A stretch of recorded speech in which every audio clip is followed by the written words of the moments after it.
আছে নেত্রী আছে আপসির কোন নেত্রী আছে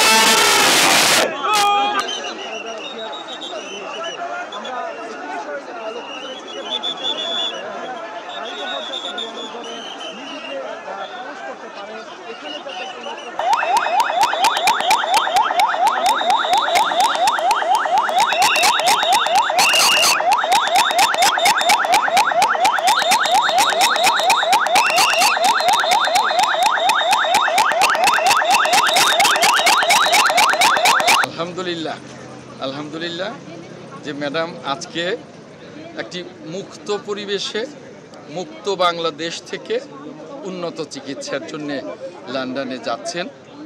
লন্ডনে তিনি উন্নত চিকিৎসা নেবেন, প্রয়োজনে লন্ডনের বাইরে অন্য কোনো দেশে যদি যেতে হয় সেখানেও যাবেন। আমরা সকলেই প্রত্যাশা করি, সারা জাতি ম্যাডামের জন্য দোয়া করছেন যে ম্যাডাম সুস্থ হয়ে উঠবেন, পরিপূর্ণ সুস্থ হয়ে ম্যাডাম দেশে ফিরে আসবেন এবং বাংলাদেশকে আবারও ম্যাডাম নেতৃত্ব দেবেন।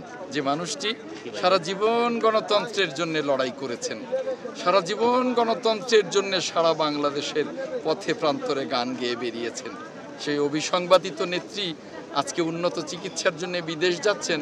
আমি মনে করি বাংলাদেশের 18 কোটি মানুষ ম্যাডামকে দোয়া করছেন। ইনশাল্লাহ অতি দ্রুতই উন্নত চিকিৎসা শেষে পরিপূর্ণ সুস্থ হয়ে দেশে ফিরবেন। দেখুন, ম্যাডাম দেশে ফিরবেন তার আগে বা পরে আমাদের প্রিয় নেতা দেশনায়ক তারেক রহমানও দেশে ফিরবেন, কারণ আগামী দিনে বাংলাদেশকে নেতৃত্ব দেবার জন্যে তারেক রহমান নিজেকে প্রস্তুত করেছেন। ম্যাডামের সম্পূর্ণ পৃষ্ঠপোষকতায়, সম্পূর্ণ অনুপ্রেরণায়, সমগ্র জাতির দোয়ায় আগামী দিনে দেশনায়ক তারেক রহমান জাতিকে নেতৃত্ব দেবার জন্যে মুখিয়ে আছেন। তিনি বাংলাদেশে আসবেন। তিনি যখন বাংলাদেশে আসবেন তখনও আপনারা জানতে পারবেন বাংলাদেশে এই এয়ারপোর্ট থেকে শুরু করে একেবারে পুরো এলাকা জুড়ে, ওদিকে ঢাকা আর ওদিকে টঙ্গী, লক্ষ লক্ষ মানুষ, আমি বলি কোটি মানুষ সমবেত হবে। ম্যাডাম খালেদা জিয়া এবং দেশনায়ক তারেক রহমান দুজনই একসাথে ফিরবেন এরকম এখনো কোনো পরিকল্পনা আমার জানা নেই। তবে এটা জানা আছে যে ম্যাডাম চিকিৎসা শেষে দেশে ফিরবেন এবং আমাদের প্রিয় নেতা বিএনপির ভারপ্রাপ্ত চেয়ারম্যান দেশনায়ক তারেক রহমান দেশে ফিরবেন। এখন একত্র না আগে পরে এ বিষয়টি আমার জানা নেই, সেই ধরনের পরিকল্পনা আছে কিনা। আমরা চাচ্ছি আমাদের নেত্রী দেশনেত্রী বেগম খালেদা জিয়া উনি তার উন্নত চিকিৎসার জন্য উনি আমাদের দেশের বাইরে যাচ্ছেন। আমাদের বাংলাদেশের সকলেরই প্রত্যাশা যে উনি আবার আমাদের মাঝে ফিরে আসবেন এবং সুস্থ হয়ে বাংলাদেশের যে মানচিত্রটিকে ভঙ্গুর করার যে চেষ্টা করেছিলেন স্বৈরাচারী শেখ হাসিনা, সেই ভঙ্গুর থেকে উত্তোলন হয়ে যেমনটি করে শহীদ রাষ্ট্রপতি জিয়াউর রহমান তলাবাই রাষ্ট্র থেকে উত্তোলন করেছিলেন বাংলাদেশকে, ঠিক তদ্রূপভাবে তেমনটি করেই আবার সেই বাংলাদেশকে নতুন রূপে তিনি নিয়ে আসবেন।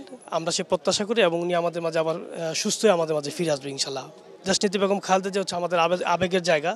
এই জায়গায় কোনো ধরনের আপোষ আমরা কখনই করি না। দীর্ঘ 17 বছর আন্দোলনের মাধ্যমে দেশনেত্রী বেগম খালেদা জিয়ার নেতৃত্বে এই বাংলাদেশের গণতন্ত্রকে প্রতিষ্ঠিত করার জন্য তিনি যেমনটি করে কষ্ট করেছেন, নিজের পরিবার কথা চিন্তা না করে দেশের জনগণের কথা চিন্তা করেছিলেন, 16 কোটি মানুষের কথা চিন্তা করেছিলেন, যার দরুন আজকে ওনার সেই ত্যাগ এবং উনি এই দেশের মানুষের জন্য যতটুকু কষ্ট করেছেন, আমার মনে হয় বাংলাদেশের ইতিহাসে কোনো দলের কোনো নেতা এই কষ্ট উনি ওনার মতো কেউ করতে পারেনি। তো আমরা বিশ্বাস করি আমাদের বাংলাদেশের আমরা যারা সাধারণ মানুষ থেকে শুরু করে যারা বাংলাদেশ জাতীয় দলের আদর্শের যারা ধারণ করি, আমরা সবাই তার জন্য দোয়া করব যাতে উনি আমাদের মাঝে আবার সুস্থ হয়ে স্বাভাবিকভাবে আমাদের মাঝে আসতে পারেন এবং আমাদের বাংলাদেশ জাতীয় দলের যে লক্ষ্য উদ্দেশ্য, শহীদ রাষ্ট্রপতি জিয়াউর রহমানের যে চিন্তা চেতনা ছিলেন, যে অসমাপ্ত যে কাজগুলো ছিলেন, দেশনেত্রী বেগম খালেদা জিয়ার মাধ্যমে সেই কাজগুলো সম্পূর্ণ করবেন, সেই আশা আমরা প্রত্যাশা করি। ধন্যবাদ আপনাকে।